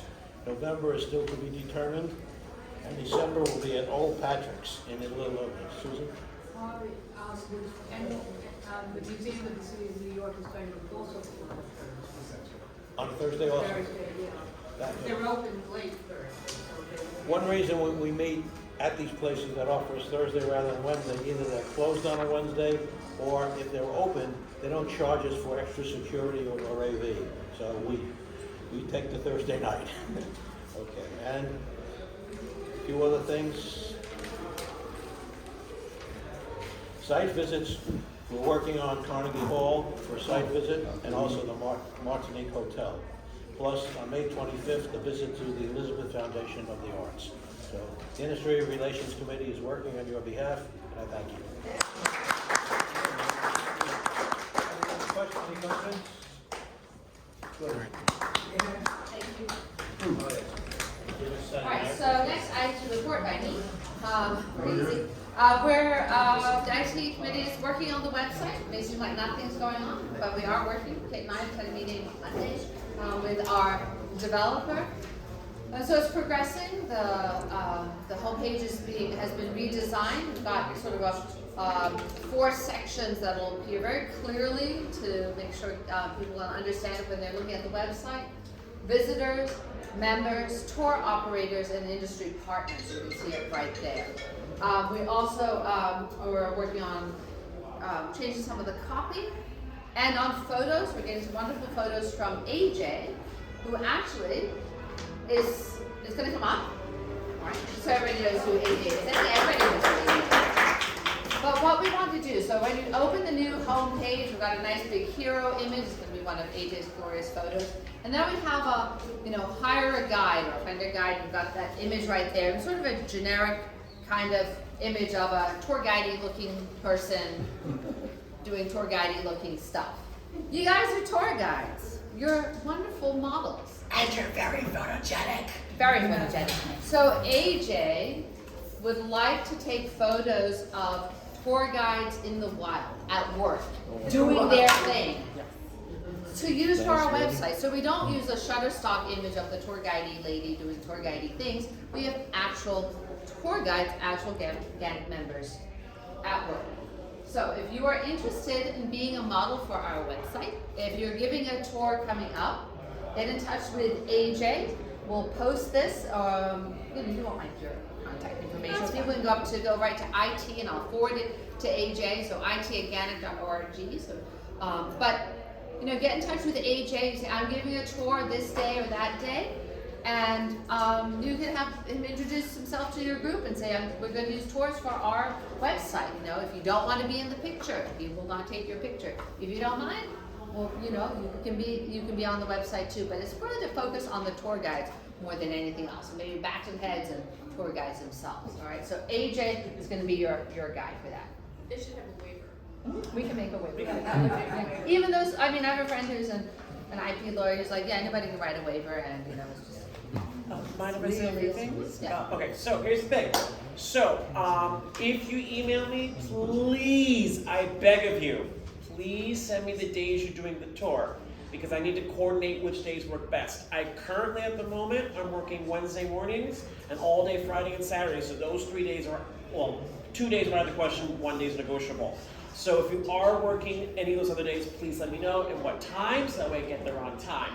And please try to get me stuff in as soon as possible, because next month I am booked and busy. I got Untapped New York, and I got Education First Kids rolling in June. So if you want to get it done early, it's going to either be next couple of weeks, or we're going to wait till July. So the more people I can squeeze in, the better, and I can coordinate. So please, you can email me. It's yendaystevens@gmail.com. I will happily type it out for you guys so you guys can copy it.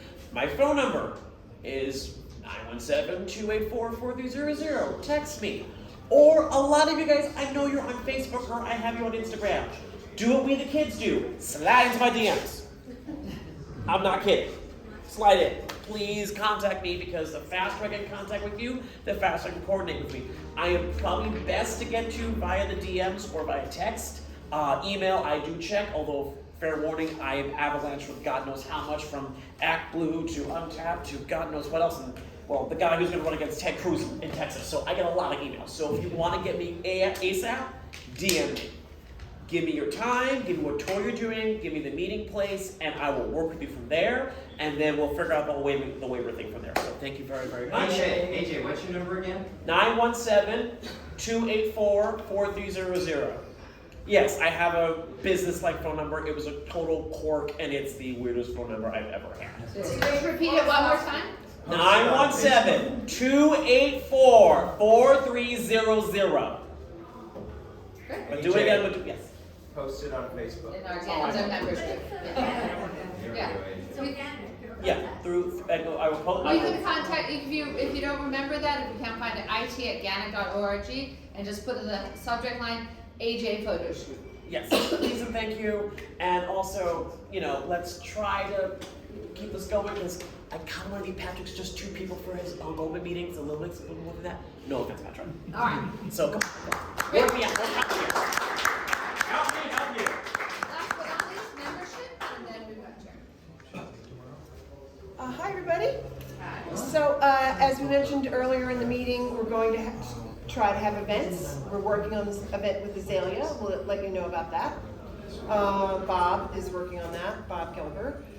Also, we're going to be putting on the calendar some events in open public spaces so that we can all just get together on a Wednesday night or whatever, have a drink and just chat, the more guys talk to each other, the better it is for everybody. Happy to announce we have 5 new members who joined us as of the last meeting. None of them are here, so I'm not going to read their names. But when they come to the meeting, I'll introduce them. But we do have some new members here. Ed Peterman, you want to raise your hand? And Charles, I introduced you in January, but I'll introduce you again. And of course, Kyle Hand, our newest and youngest member, who is going to be coming on my fam this weekend on Bruce Springsteen about that. And that's it. Remember, just as Emma said, tell your friends to come and join GANYC. Yeah. If you want to join the membership committee and help organize this stuff, just email me. I started a Facebook group and we'll be working through that Facebook. All right. So now Jeremy. All right, everyone. So I'm going to give a kind of brief treasury report and give you an update on kind of where we are. So we have a checking account and we have a savings account.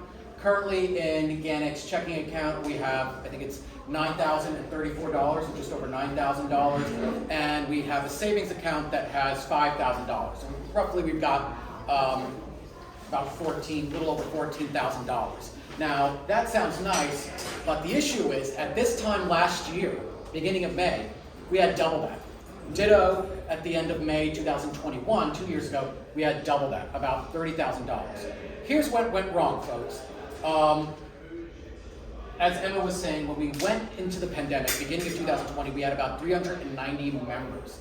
And now we're at about 305 members. For those of you doing the math, that's 85 less members. Now we have gained members, but we lost over 100 members. But because of the ones we've gained, it's a net loss of 85 members. 85 times 125, that's a lot less revenue that we have. And part of the problem, and this is something that all the board owns up to it as well, is when we were setting the budget for the last few years, we were still thinking of ourselves as a 390 member association and not a 305 member association. We were helped by the fact that in most of 2020 and most of 2021 as well, because we weren't doing in-person stuff, our expenditures were minimal and we were saving money. So the fact that we were losing members and bleeding revenue, we didn't actually notice because of how low the expenditures were. Over the last year, we've obviously gone back to full throttle. Not only are we having these meetings in person, but we're doing things like Destination Capitol Hill again in person, other conferences. The awards were in person again this year, which was great. The problem was, as I start cutting these checks, I'm noticing the bank account going down, down, down, down. So we are kind of in a situation right now that is fixable with certain things, but we need to do 2 things. One, in the short term, over the remainder of this year, we are going to have to bring the expenditures down the board is discussing what's going to have to kind of get cut. I have some things in mind, and I'll be happy to kind of privately talk to you about that. But obviously, my ideal fix here, as Emma said, is on the revenue side. I would much rather solve this problem on the revenue side than the expenditure side. The last thing I want to do is oversee an austerity budget, but in the short term, that may have to be the case. But we did just want to kind of level with you where we are and why that is the case. Again, just it's just really been in the last 6 months where the pandemic's effect on both GANYC's kind of membership roles and therefore its finances really came into reality. And I'll be happy to answer any kind of questions people have about that. Mark Levy. Approximately how much of the revenue is from membership dues? Oh, almost all of it. I mean, like, let me break down what our revenue is. We are a membership association. I don't know what the exact percentage is, but the overwhelming majority of our revenue is from membership dues. We also have industry partners, but that's not a major part of our dues. I don't know what we're up to for industry partners, but that helps. And unless I'm missing something, that's it for revenue. By the nature of what kind of association we are. But the expenditures, and I'll be frank, this could be a lot worse. I have to give credit to Harvey and Bob and the entire Industry Relations Committee for finding us many spaces over the last year that have given us the space for free or for a much less price than they would have given to any other organization. And that's due to, just good salesmanship on their part and the fact that we're a not-for-profit organization. People, I guess, take pity on us in that regard. But, we have strived over the pandemic. In fact, I think those of you who have been with us throughout the entire pandemic know, we've actually been more active over the last few years than we were like 5 years ago. We've been doing a lot more. Even during like the worst of COVID, we were doing virtual events like every week. We've tried to be really active, but as you get back to in person, that does get expensive. So fortunately, some of our more popular things like fan tours, we have a few fan tours that cost money. Most of them are free, and even the ones that cost money, it's a minimal expense in the grand scheme of things. So we're going to, again, over the remainder of this year, bring the expenditures really, really down. All the committees have already been informed. If you're a committee chair, we've informed you that we're going to have to really, really buckle down for the remainder of this fiscal year and then hope that we can bring the revenue back up over the next year. Yes? Throughout the city, we've discussed all the years of illegal guides, okay? What if GANYC were to make a video or a program where we charge money for people to get a program so they get a license, and we also get revenue from that as well? Is that something that might work? Like a teaching class? Like a teaching class online, and they can get their license, and this way we can also get revenue from it. It's an idea. We would need someone to organize it. This is independent of the budget. The obvious problem I would mention to anyone, which I see a lot of former board members in the room today, that we are a volunteer organization. One thing that is not an expenditure are all these board members and volunteers. We are volunteering our times, and for many of us, it's essentially an unpaid second job. I have always encouraged people, like if you have things that you would like to see GANYC do, to step up or find people who can step up. That's one thing that we really need is people to execute ideas. Yeah, Mr. so Baker. then it's Tony and then Matt. Okay, thank you. Yeah. Yes, everybody encourage your friends to join.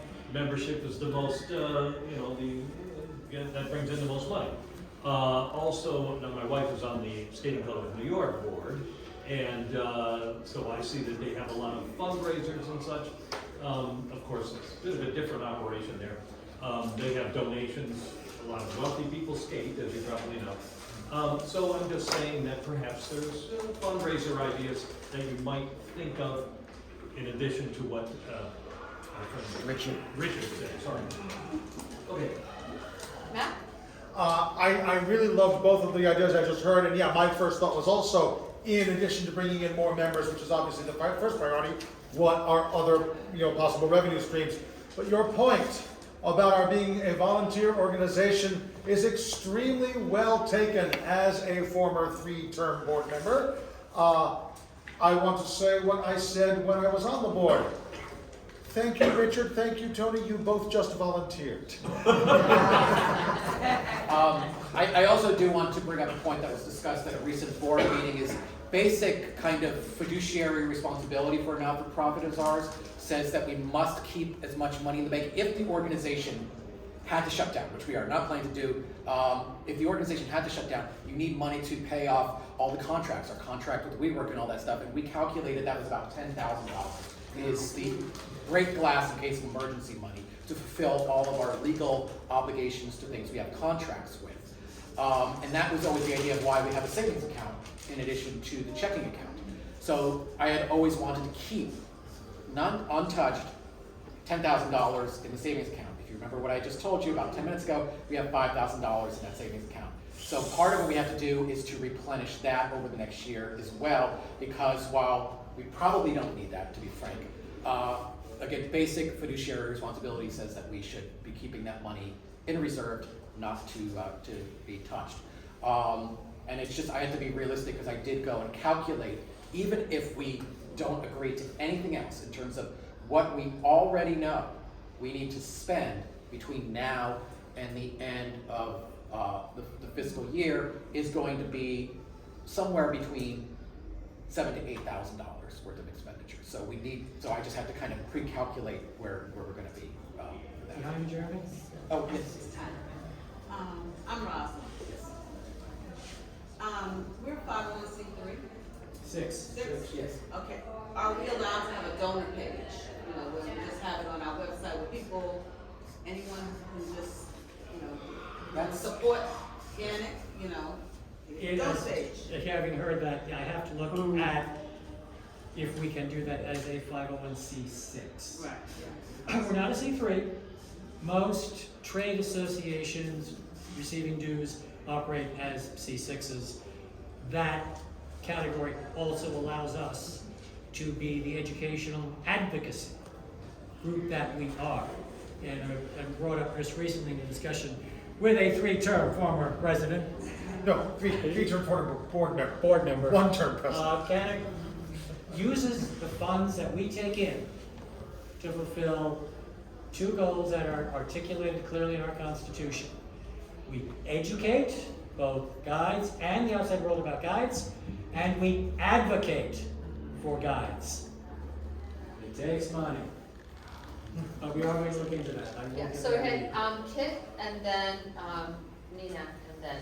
So for the new guides in the room, hearing this story may come a little bit as a surprise, but during COVID, when there was no guiding available, there were a lot of people who chose a different form of getting income. So we've lost people not necessarily through GANYC, but through the industry. So I just want to be really clear that it's not a GANYC issue as much as it is a tourism issue. And because of that, and we really want young guys. I mean, I ran that company, my company, for over 25 years. And over again, people would say to me, clients would say to me, I want a young guy. And the problem with the young guides is they haven't been seasoned, right? Because they haven't been out.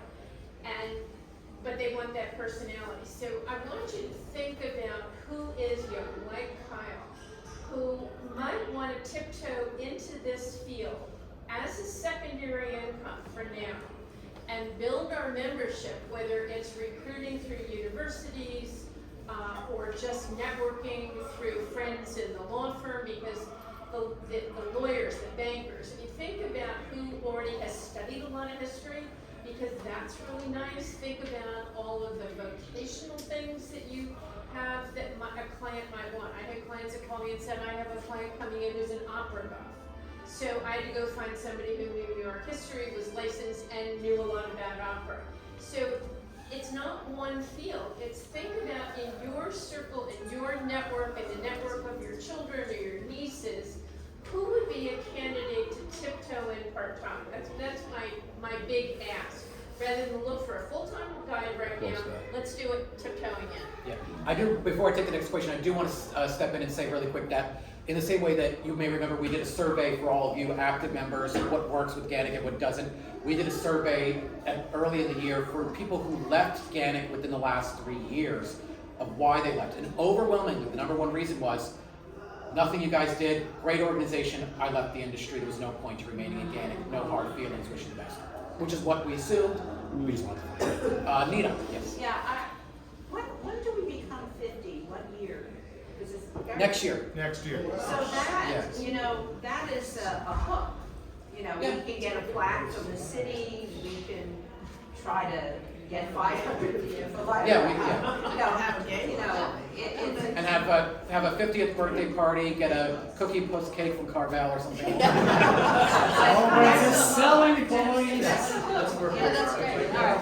So Kevin, Well, I think these are all great ideas, but in 6 months we are also going to be entering into a new series of elections for the next incoming board, and these are serious issues that I think need to be taken into consideration.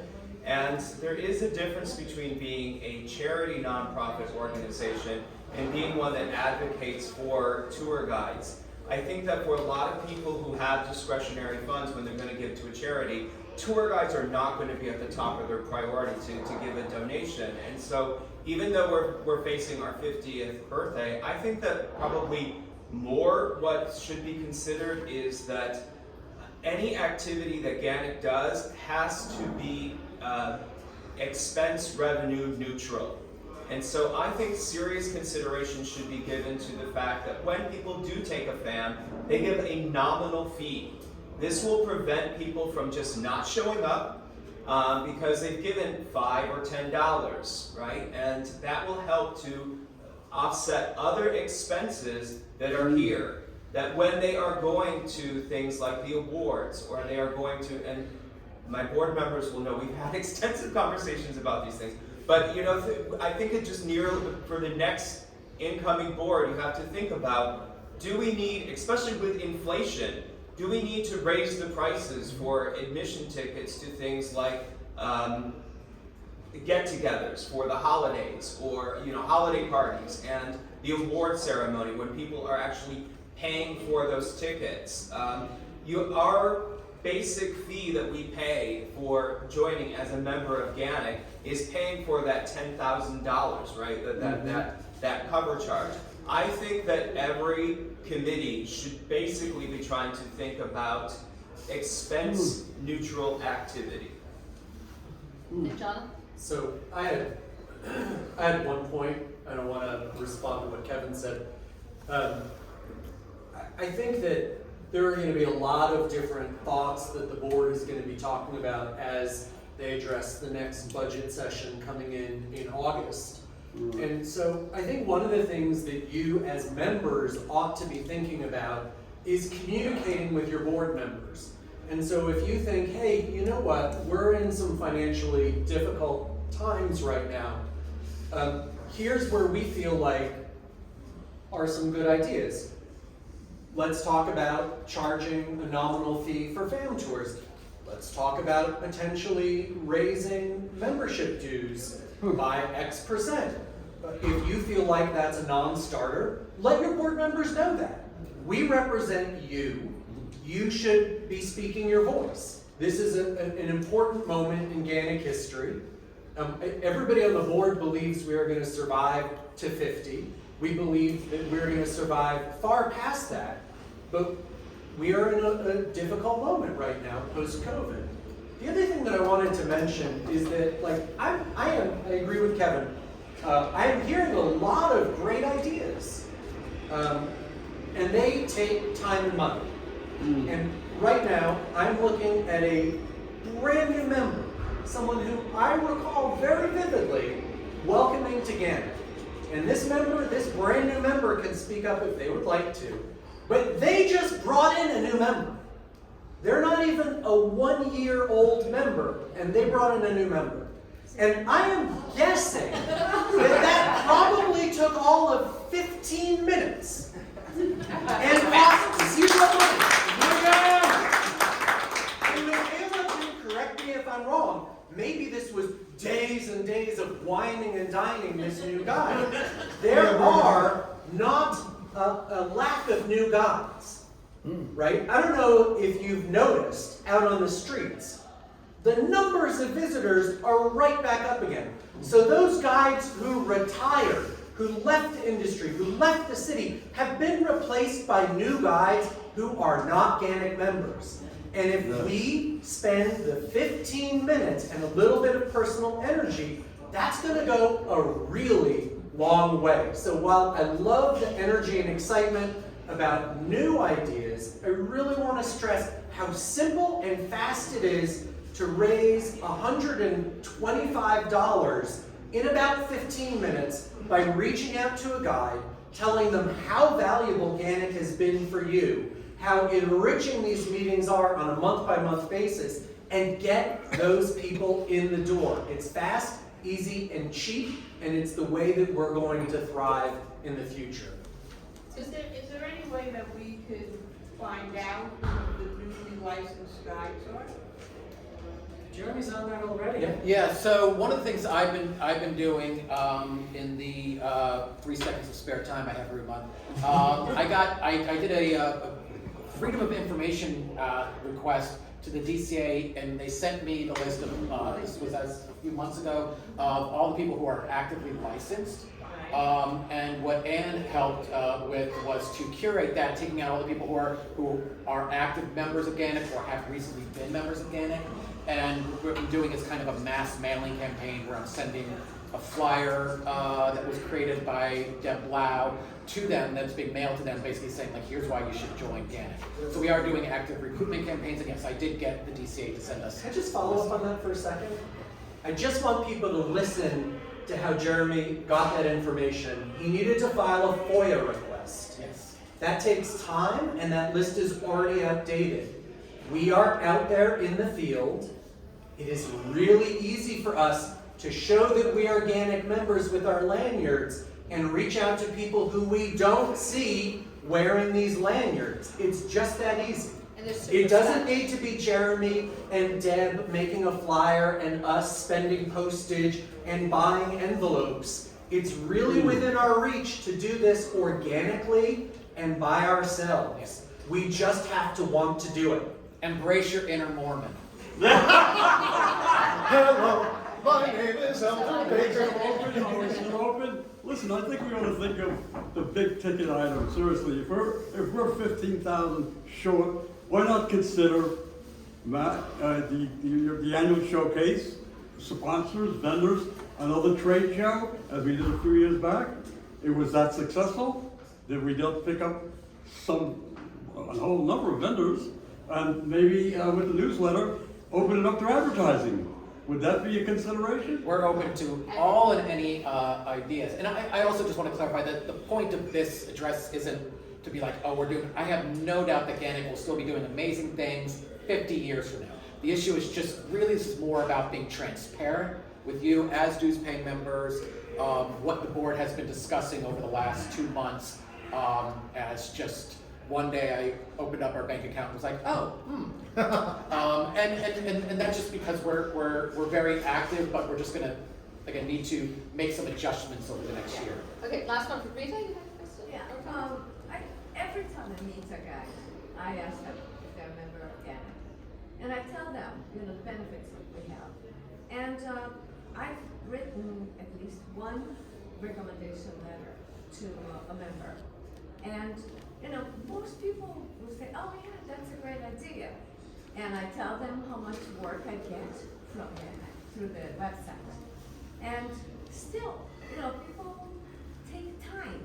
Not everybody will, react like, this fortunate attempt at getting. Yeah, but keep in mind there's thousands of people in New York City with sightseeing licenses, and we even get like a fraction of them.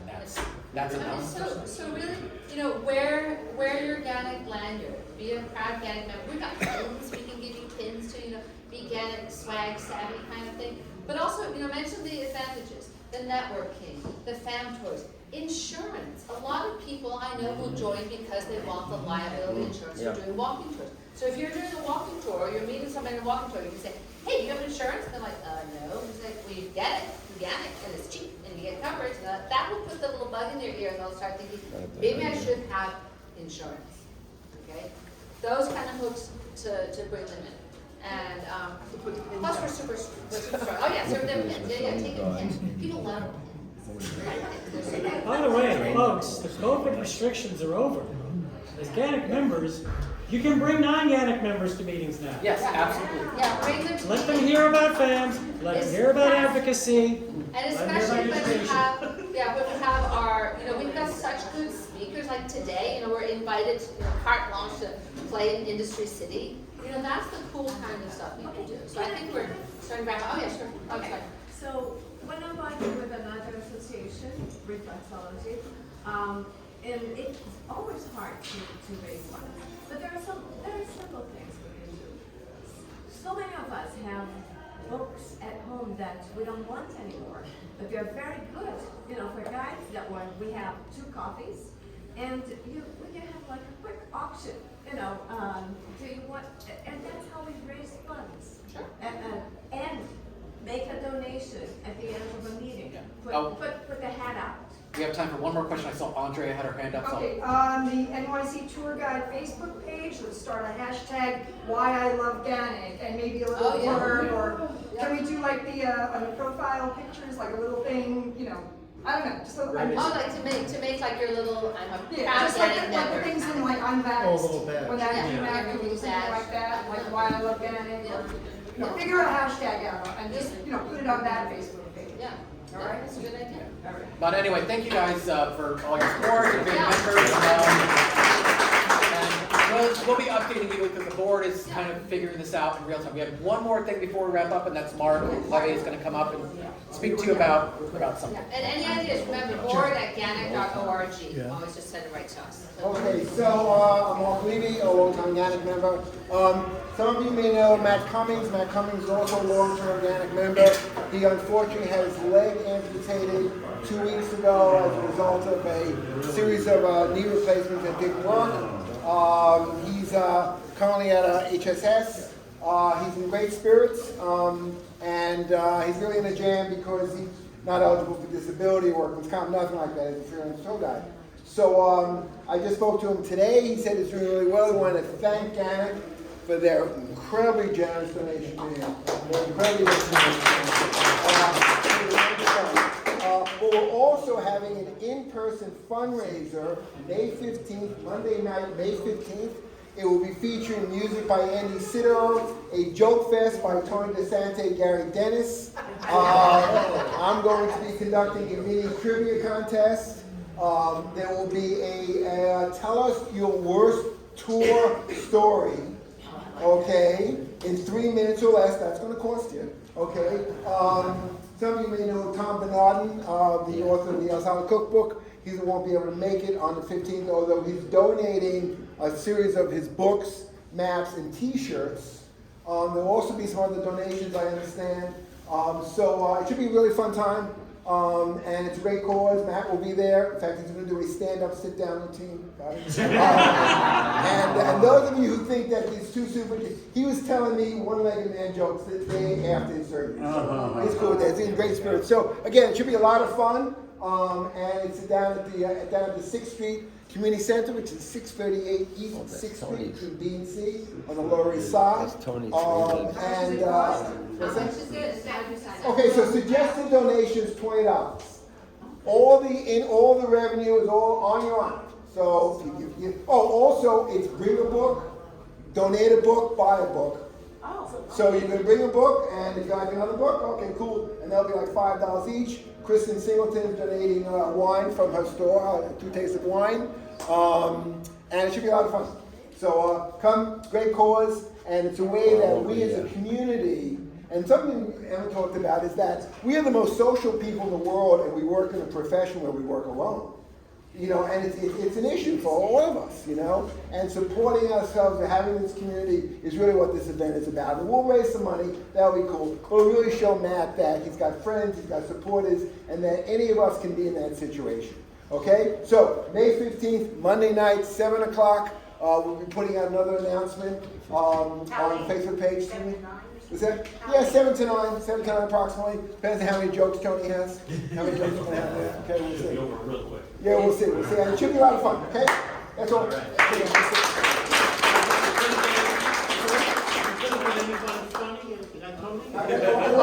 got Gary Dennis. Okay. No, Mark, Chairman? More questions, we got questions? Tony because anyone else would cost him an arm and a leg. We got into it. You will hear more one-legged man jokes than you can possibly do. You won't be able to stand. AJ, that's right, yeah. You know what you're telling us. AJ, Watson.